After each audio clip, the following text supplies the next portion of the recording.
আসসালামু আলাইকুম ওরহমতুল্লাহি ওবারাকাতু।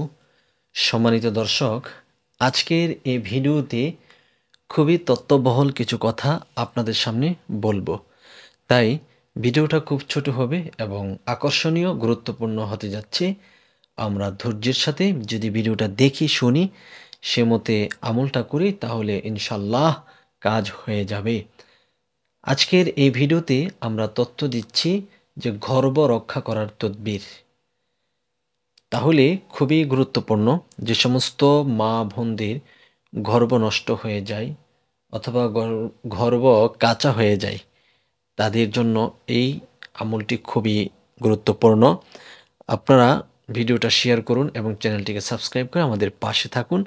আসুন আমরা জেনে নেই গর্ভ রক্ষার তদবির।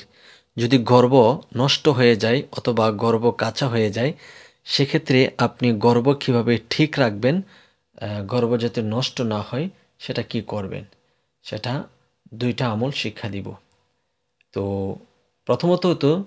প্রথমত হচ্ছে যে স্ত্রী লোকের গর্ভ পড়ে যায়, যে স্ত্রী লোকের গর্ভ পড়ে যায় নিম্নে আয়াত লিখে তার কোমরে ব্যবহার করবে, ইনশাল্লাহ গর্ভ ঠিক থাকবে।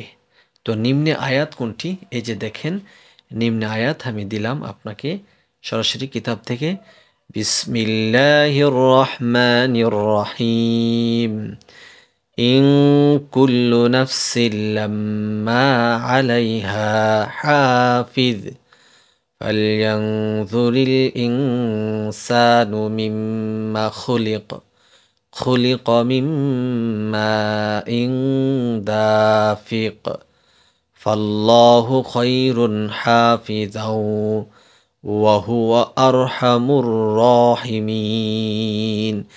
এই যে আয়াতটি দেখছেন না, এটা কলমের মাধ্যমে আপনি খাতায় লিখবেন, লিখে তাবিজে ভরে আপনি কি করবেন, কোমরের নিচে ব্যবহার করবেন।